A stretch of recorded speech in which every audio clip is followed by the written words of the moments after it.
The first official group event at the G7 summit in France is on right now, on the eve of more formal talks tomorrow. G7 leaders, including Prime Minister Justin Trudeau, were greeted by French President Emmanuel Macron as they arrived for the official dinner.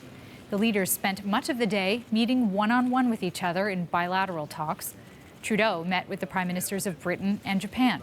U.S. President Donald Trump arrived amid reports that he's already unhappy with the way things are going.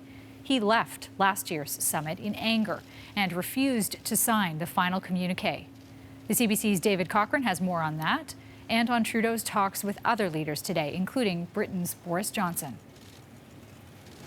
Justin Trudeau just finished trade negotiations with one populist and unpredictable leader, and he's about to do it all over again. Talking about trade and how we're going to make sure that there are great opportunities for Canadians, for Brits, for our companies and citizens to continue to succeed. Boris Johnson is taking the United Kingdom out of the European Union, but leaving the EU means leaving the free trade deal with Canada.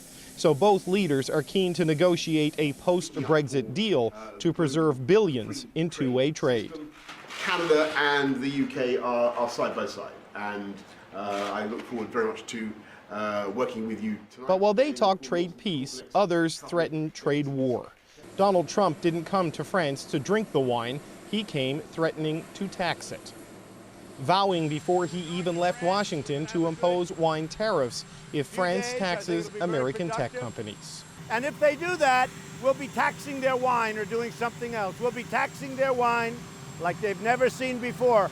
It's all very taxing for an international forum that is showing the strains. The last years have shown that it is increasingly difficult for all of us to find common language when the world needs our cooperation more, not less.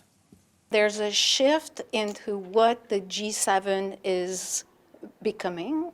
That being said, that's not a reason to stop the conversations. But the conversations aren't leading to common ground. Trump has at some point slapped tariffs on every single member of the G7. With a recession looming, he's not shy of saying he will do it again. Trade wars among G7 members will lead to eroding the already weakened trust among us.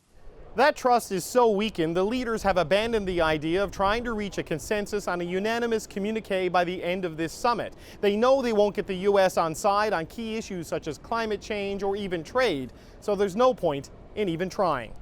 David Cochrane, CBC News, Biarritz, France. For reaction to the European Council president's fears that tensions between Trump and the other leaders could throw the world into a recession, we spoke with Ian Lee. He's an associate professor at the Sprott School of Business at Carleton University. He says he isn't surprised by what Donald Tusk had to say. I've been teaching in Poland for 30 years, and I followed the career of Donald Tusk with great fascination. He's a very intelligent individual. I would characterize him as slightly centrist right. He started a pro-market reform party in Poland. He longest-serving prime minister after 1989, from 2007 to 14. In other words, he's not a bomb thrower. He's not a someone who's going around like Donald Trump, throwing out all kinds of provocative comments. And I think he is speaking with the full voice of the European Union because the leadership and people in Europe are very, very nervous about Mr. Trump's increasingly incendiary moves and comments because of the risk it will throw the world economy into recession. And of course, European countries, many of the European countries, are heavy trading nations. So this is really serious stuff. That's Ian Lee of the Sprott School of Business at Carleton University. In a town near where the summit is being held, police have fired water cannon to disperse anti-G7 protesters.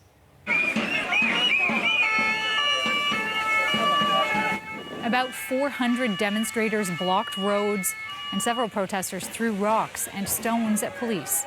More than 13,000 police officers are currently guarding the summit site.